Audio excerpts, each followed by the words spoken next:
Hello and welcome back to the Weird Times. Yes, we're back doing more interviews. Hooray! We never let me down. I never let it down. Yes, we've done more interviews. Now, if you're following yesterday, very closely yesterday, might I add, it was almost today. I managed to do 2 interviews, so we're on a roll here. Yes, the second interview was on Tom's Comedy Club, so you can go and watch that elsewhere. That's got a wheel on it, so if you see a wheel, it's that one. But today, we are back with more amazing and glorious interviews, and we shall crack straight on. My guest today is best known as a comedian and writer. It's the one and only John Dowie. Hello. So we shall start at the very beginning because it's a very good place to start, and Julie Andrews loves saying that, and she'll even sing it. Well, probably not now, but she will. I've sang it once upon a time. How did you get into writing? How did I get into it? Yeah. Well, the same as everybody else gets into it. I was taught it at school. I can remember one day in school that teacher said, "Well, today I want you to write a story, but you can't begin with the phrase 'once upon a time.'" And I thought, well, that's an impossible task. That can't be done. But then you find it can be done. Yeah. And I think that is probably the first writing lesson I ever had, possibly the last. Yeah.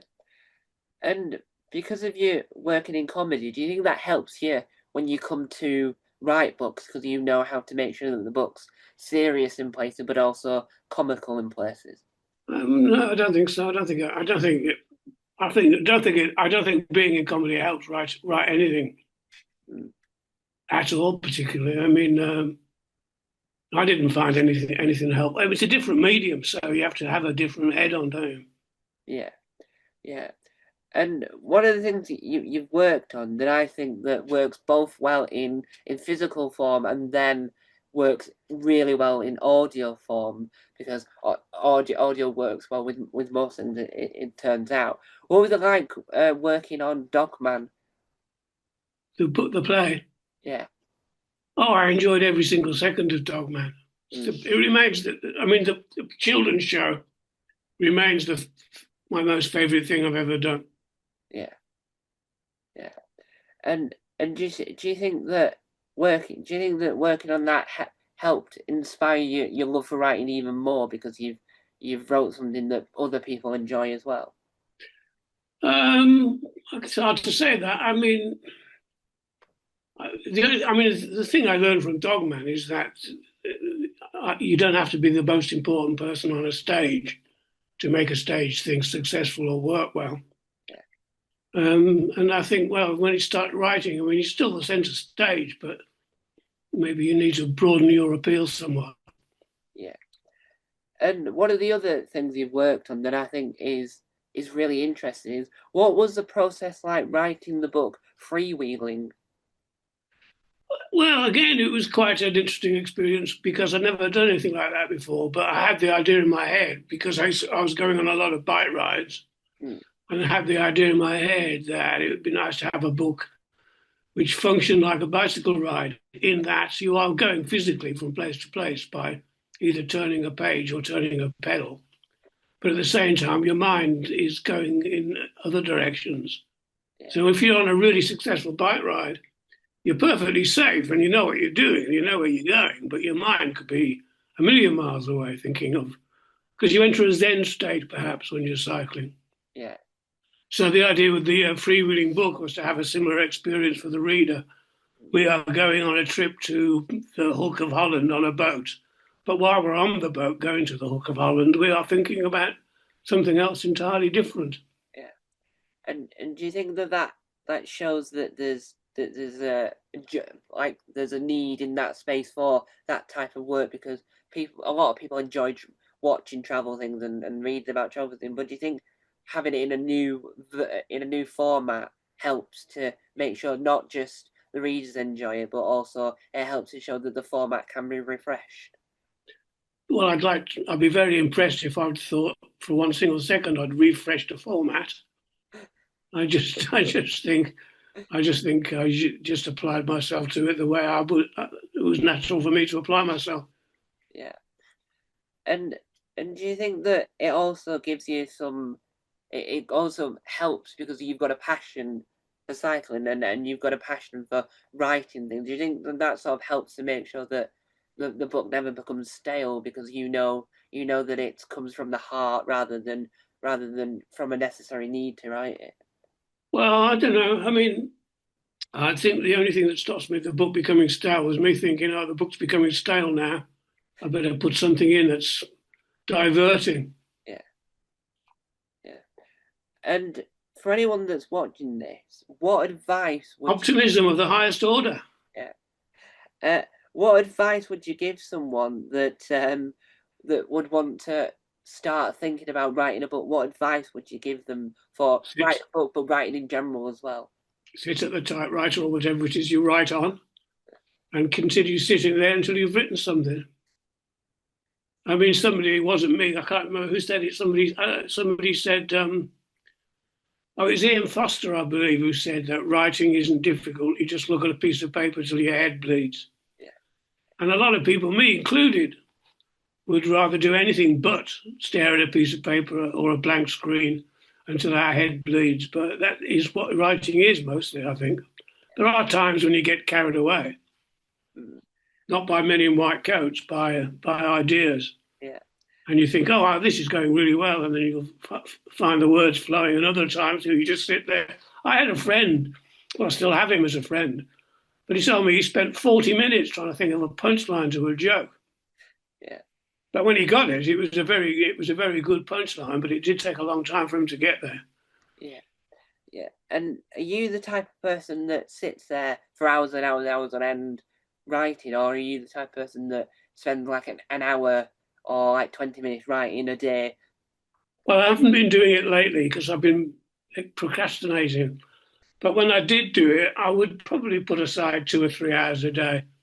Yeah, And that would, and attempted. Kingsley Amis also said, if you're going to be writing something, he said, aim for 1,000 words a day. yeah, Because sometimes you might write 20,000 words in a day. yeah, But if you write 1,000 words a day, you know, over a week you'll have 7,000. In a month you'll have 30 odd thousand. You know, and if you can manage that, if you can manage 10,000 words, if you can manage 1,000 words a day, then at least you've accomplished something. yeah, But if you think, oh, I'm not in the mood, or oh, I can't find a space to work, if you come up with excuses, that's all you'll have created. The whole day will be an excuse.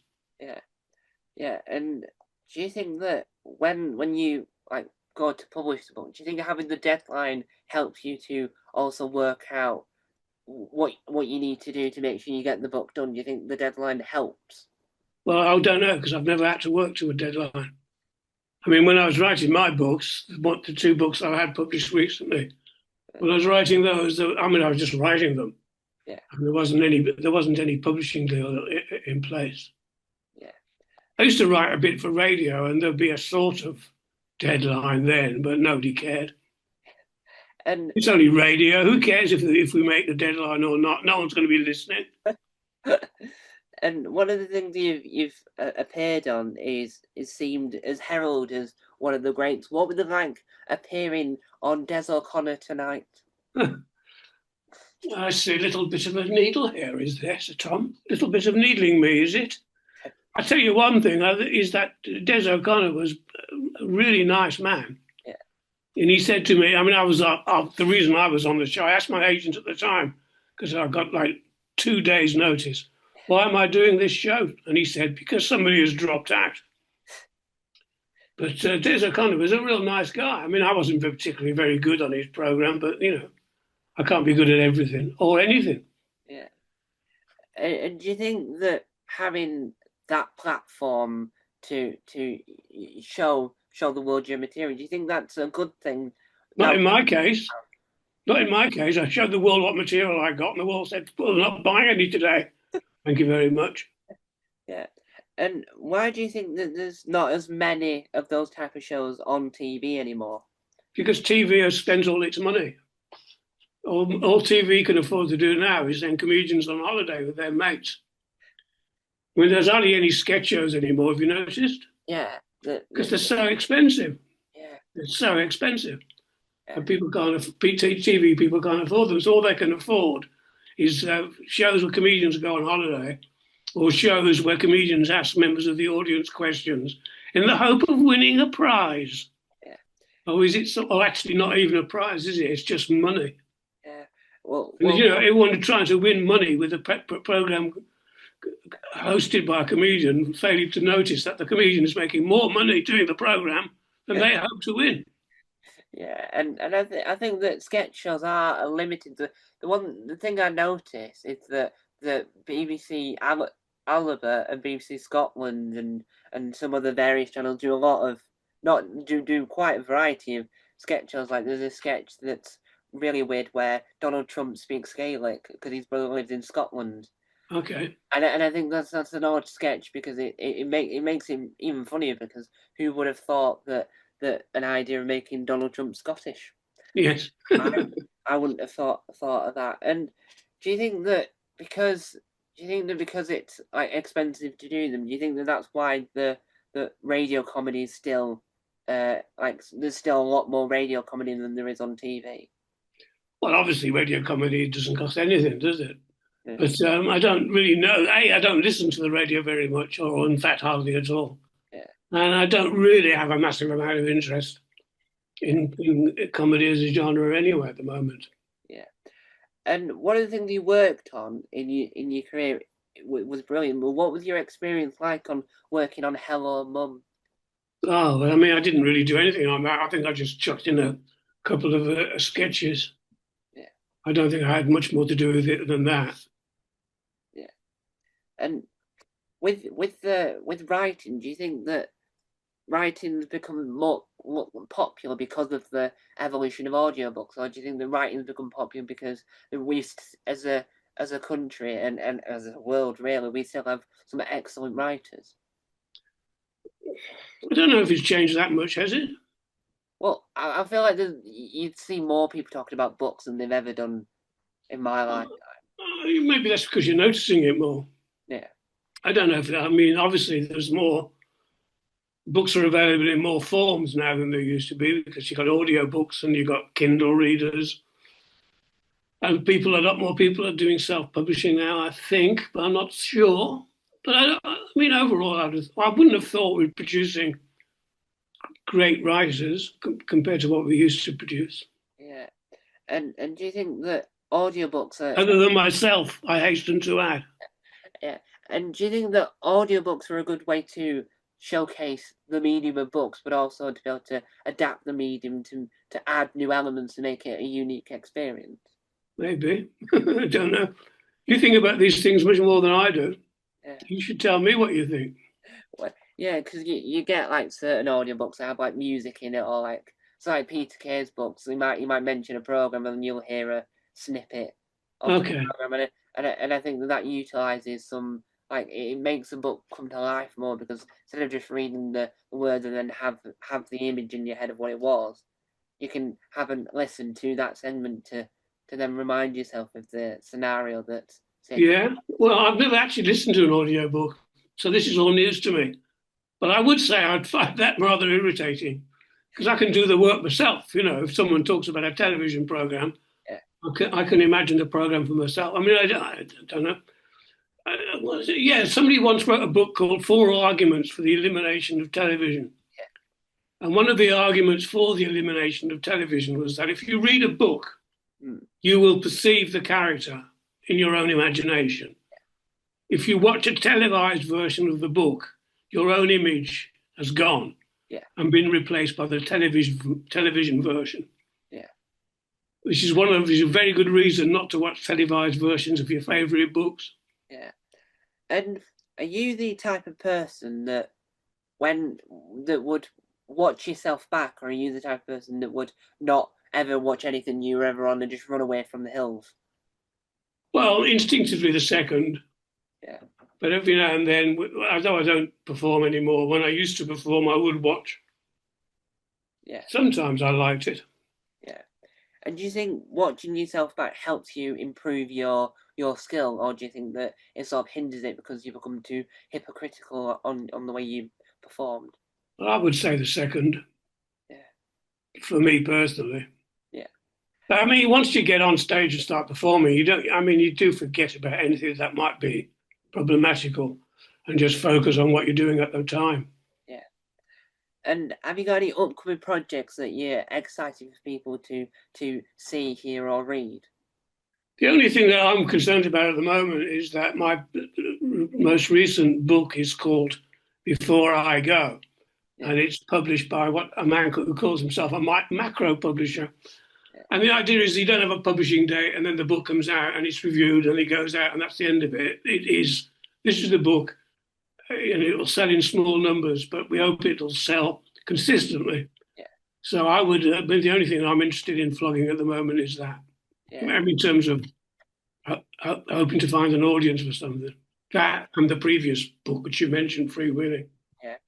And where can people buy your new book? Nowhere. That's the tragedy. That's what's holding us back.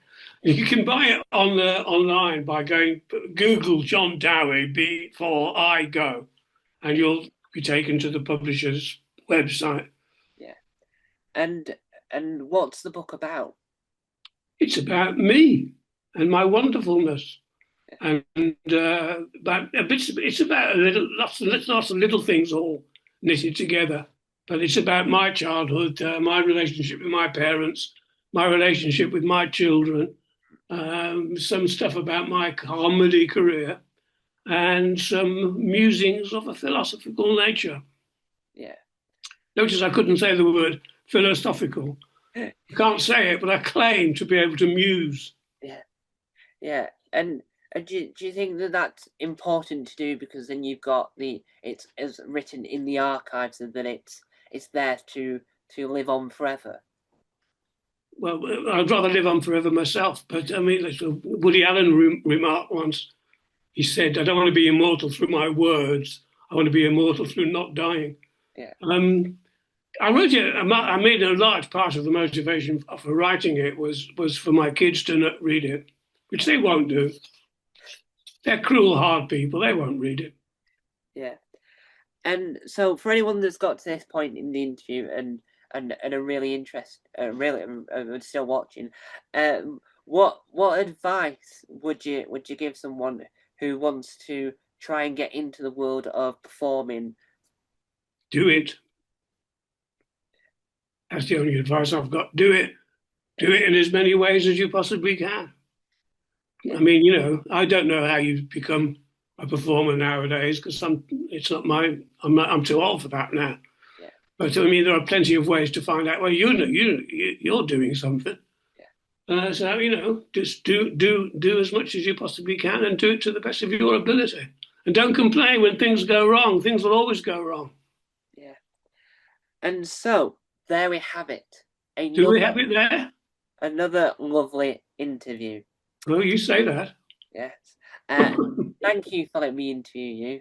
Pleasure. Thank you for interviewing me, Tom. And thank you guys for watching. And remember, no, I've forgotten.